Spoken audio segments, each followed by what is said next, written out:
You're watching NCTV, celebrating 20 years of community broadcasting.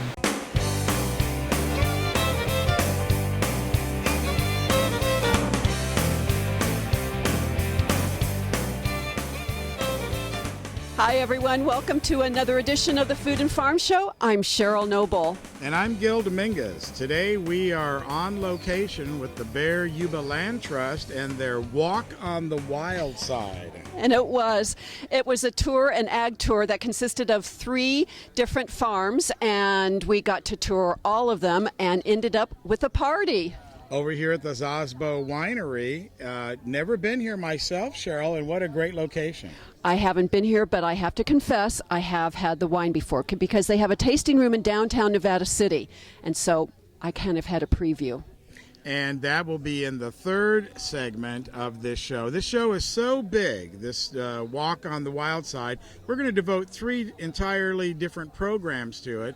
And like Cheryl said, today we start out with the Food Love Project, who we just saw at their soup night. The soup night, a huge success, and they're taking off on another year of their farm project. And also they are part of the Bear Yuba Land Trust because of the Burton Homestead is out there. So after the break, it's off to the Food Love Project at the Burton Home Show, the Burton Land Trust. Remember, you can watch the Food and Farm Show every Tuesday night at 7 o'clock. That's our new time on NCTV and Suddenlink Channel 16. And, of course, on the internet at the Food and Farm Show, which is our YouTube channel. So stay with us. When we come back, we're off to the Food Love Project right here on your Food and Farm Show.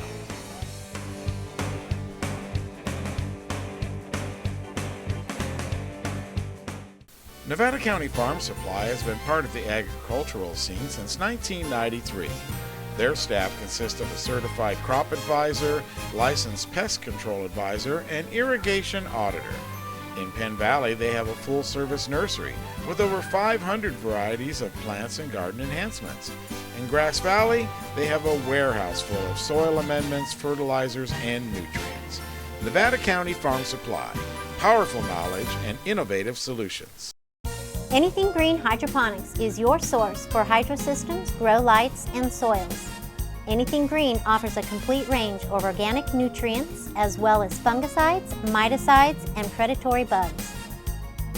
Anything Green Hydroponics has just received this year's soil.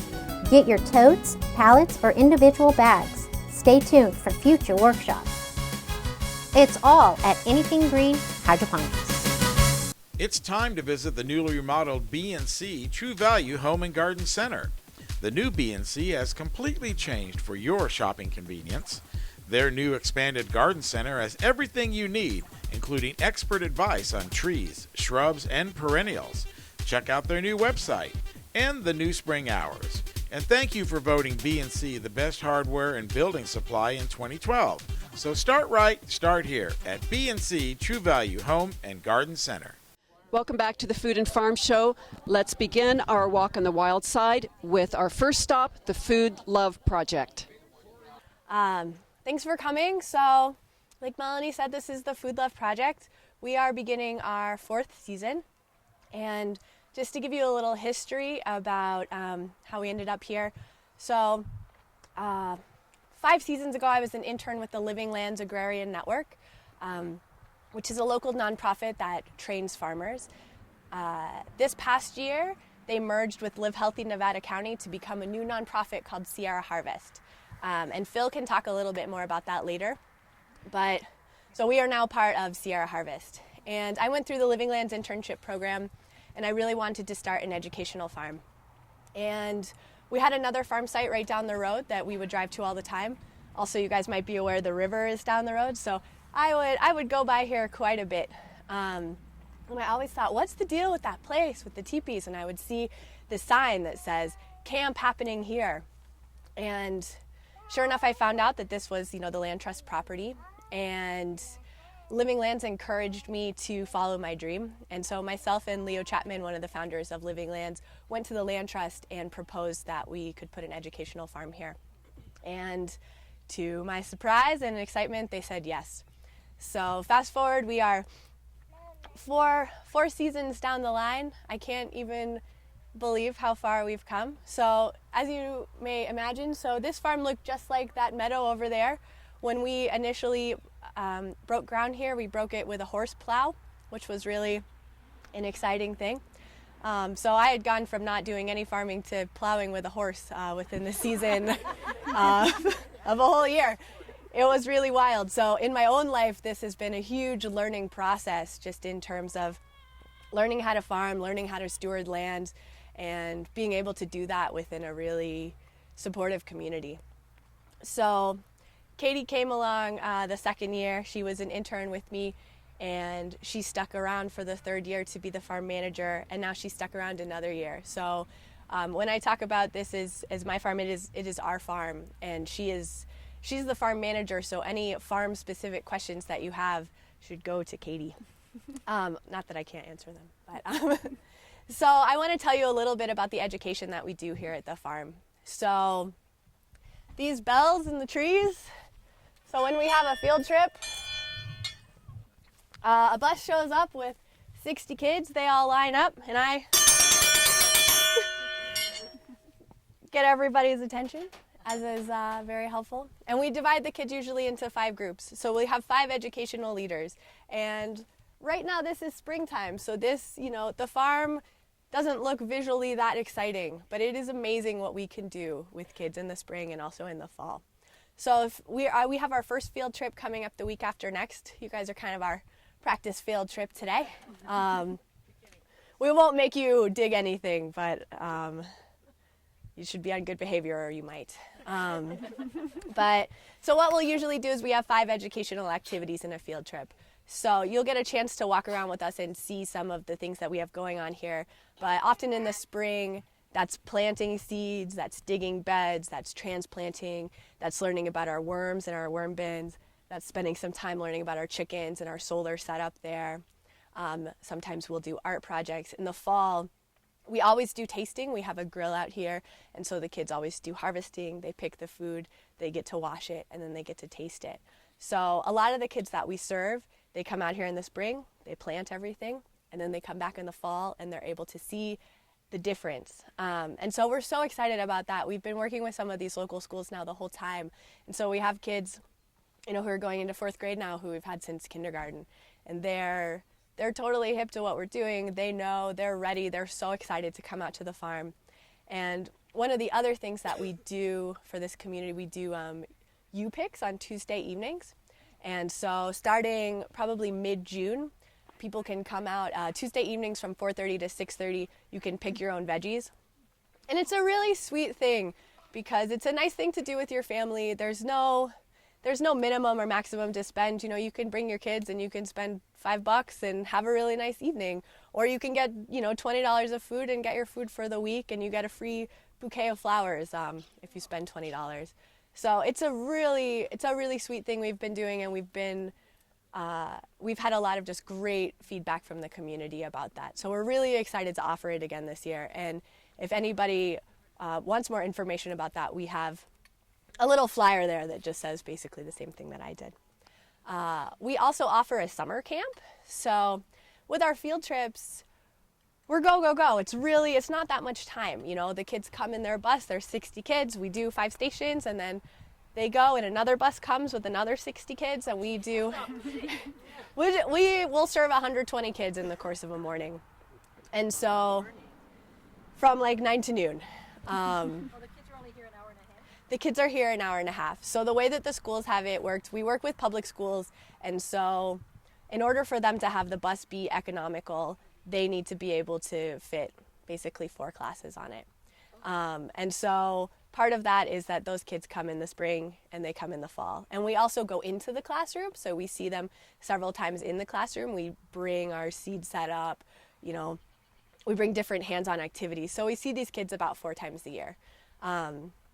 But, having kids for a really short amount of time, it's fun and we get a lot done, but we really wanted to do more in-depth learning with them. So that's why we started to offer our camp here. And you guys may be familiar, the Bear Yuba Land Trust offers their camp here. We've always been involved in that since we started. We do the 3 Sisters lesson with that. That's been kind of our legacy with camp. It's been really nice timing, so the kids always do the 3 Sisters, which are corn, beans, and squash. But for our camp, we're able to do a full week of 9 to 1 each day. And the Three Sisters is a Native American planting pattern. It's also called a milpa. And so corn, beans, and squash are kind of the original companion plants. So the corn grows really tall, and the beans grow up the corn. And the beans are a legume, so they take nitrogen from the air and they put it into their roots. So they're able to help fertilize the corn, which is a heavy feeder.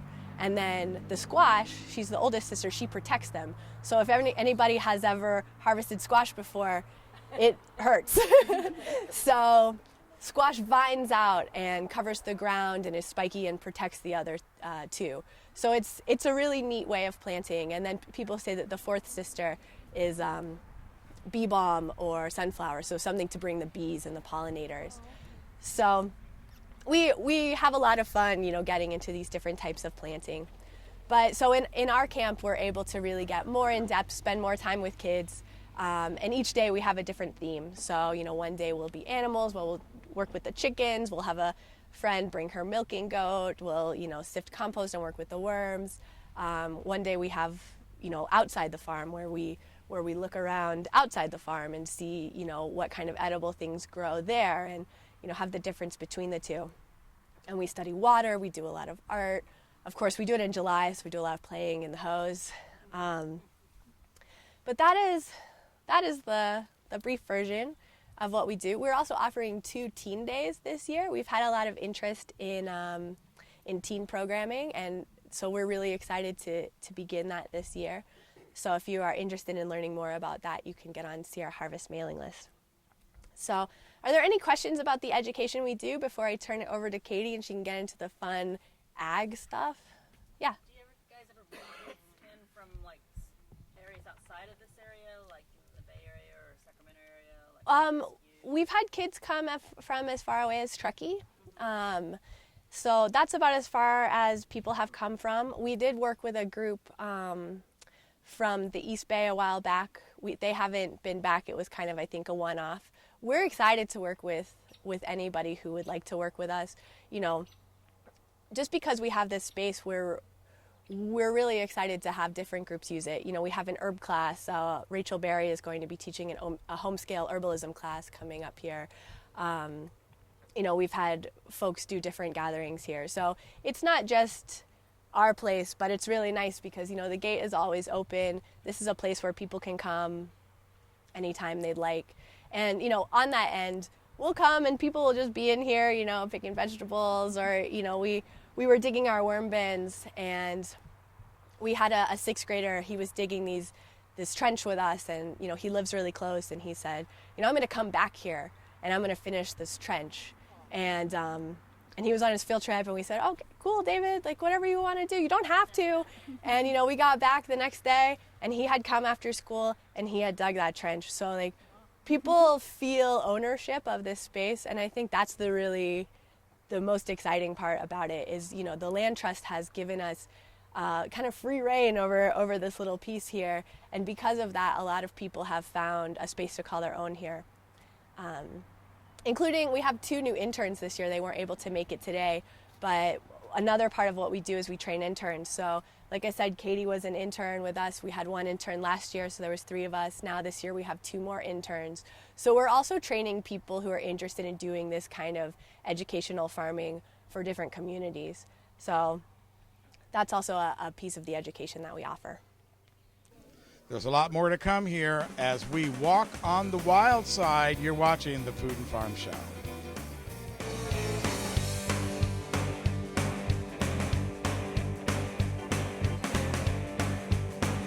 Nevada County Farm Supply has been part of the agricultural scene since 1993.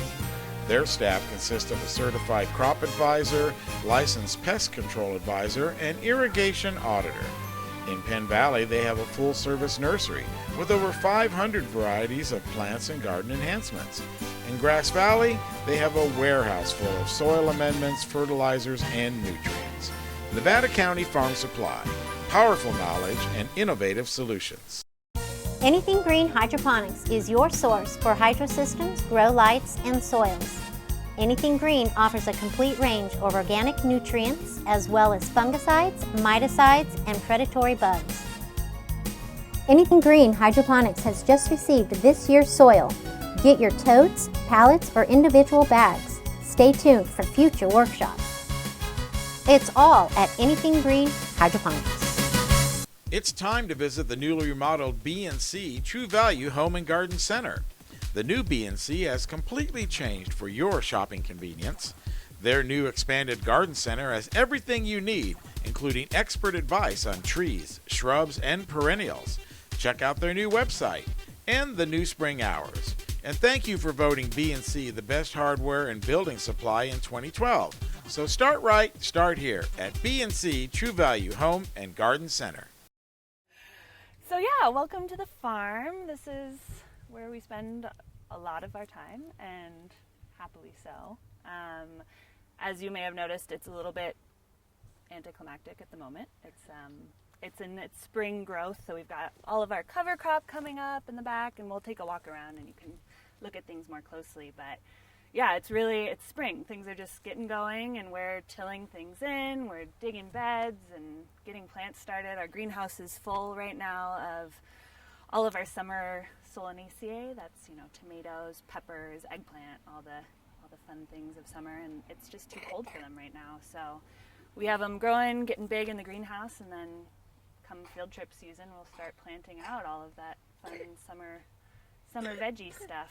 And yeah, so we are an organic farm. We're certified organic. There's a lot of paperwork involved with that, which I am deeply mired in.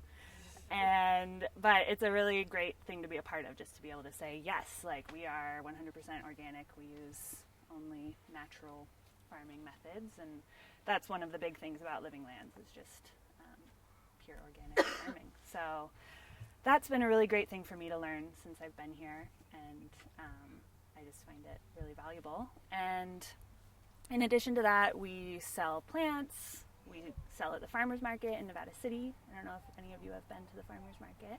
It's a really sweet thing every Saturday in summer, and we'll be there again this year. And as you can see, this isn't a very large site, and it's hard to grow the quantities of things that you would want to bring to a farmer's market here. So we have another site where our interns live, which is over on American Hill Road, and that's where we're going to have all of our market crops this year. And I was over there working with them yesterday, and yeah, it's just this is a really exciting time of year because we get to really get our hands back in the dirt and get things going.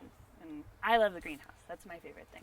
It is so much fun to see little plants just get bigger and bigger and bigger, and to know the potential that each of them carries, that each of them is going to produce tons of vegetables, and we're going to get to enjoy them all summer long. And yeah, does anybody have any questions about our farming practices? That might be... Will you talk about cover crop? Yeah. What it is? Yeah, so I mentioned cover crop before. That is one of the central things in organic farming. You use a cover crop that you plant.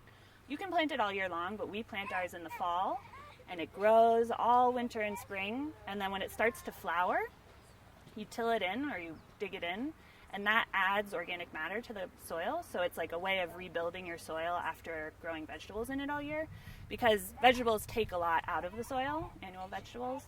So you have to always be thinking about how to complete the system so that all that nutrients that are depleted get added back, and you can do it again the next year. So I was just going to get to that. We plant hairy vetch and cereal rye, and sometimes we also plant bell beans and fava beans. And so you want to get a balance of things that produce a lot of organic matter, like the cereal rye, and things that fix nitrogen. So the vetch and the bell beans and the fava beans, those all fix nitrogen, which when you incorporate them back into the soil, all that nitrogen becomes available for the plants to use.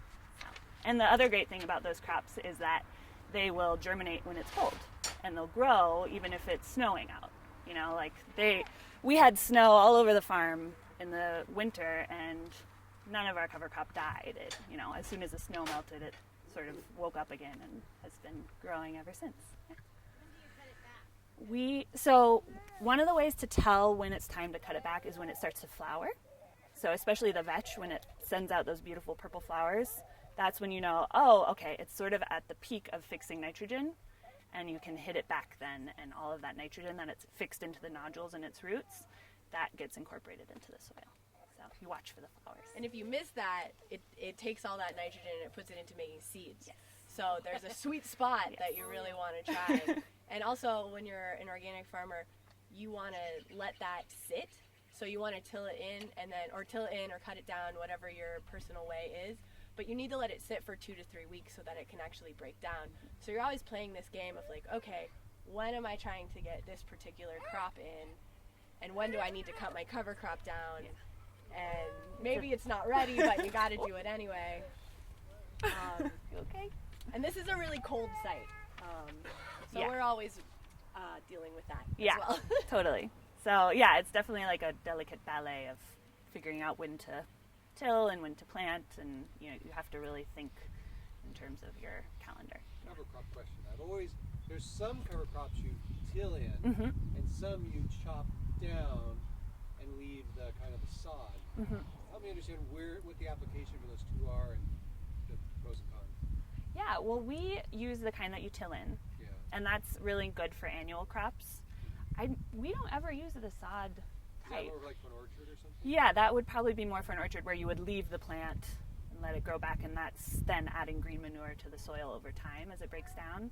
We always till ours in though, and then that breaks down completely. The whole plant breaks down in the soil. But that's a good question.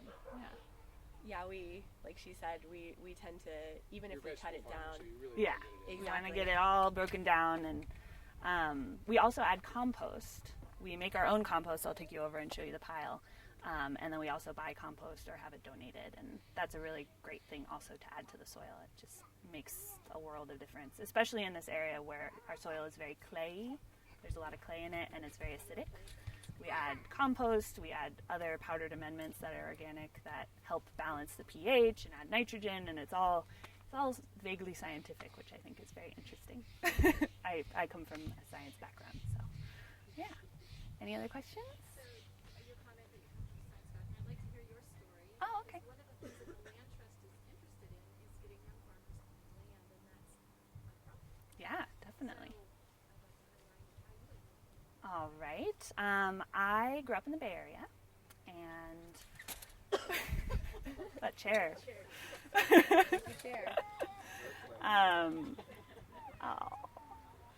Yeah, so I grew up in the Bay, and I went to college down there, and I studied archaeology.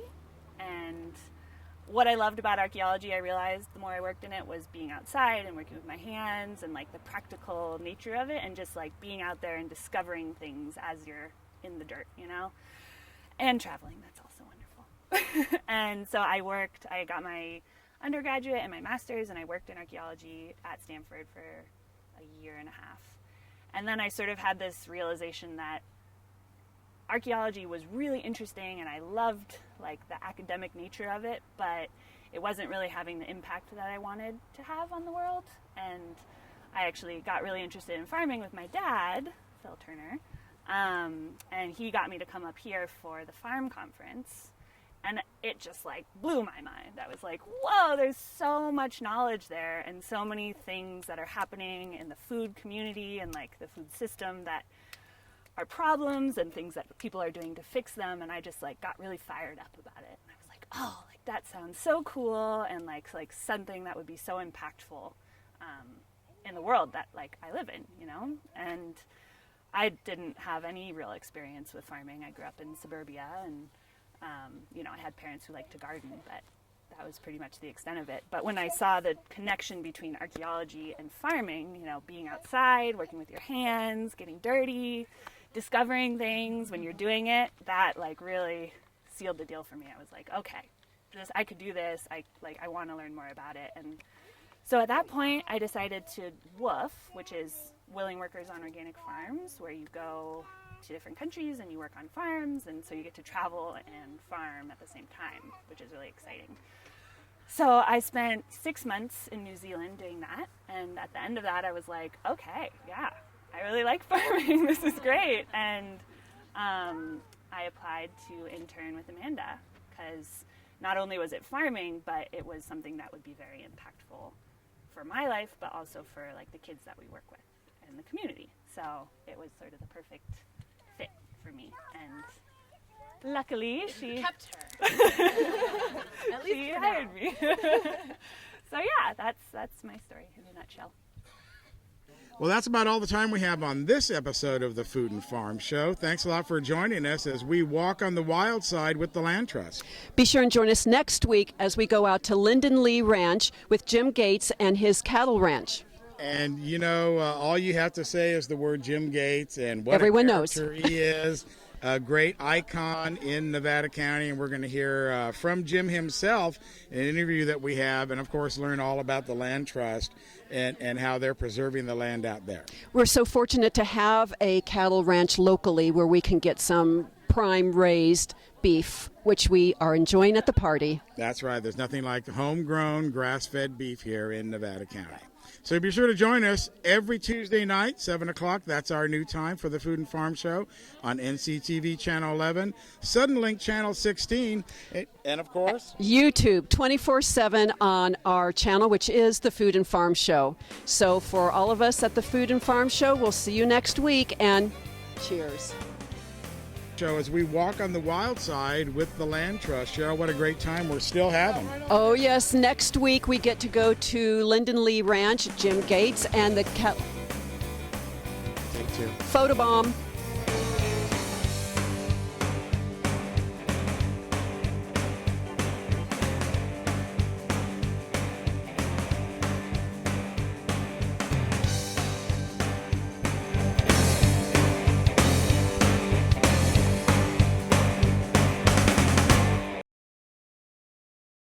Nevada County Farm Supply has been part of the agricultural scene since 1993.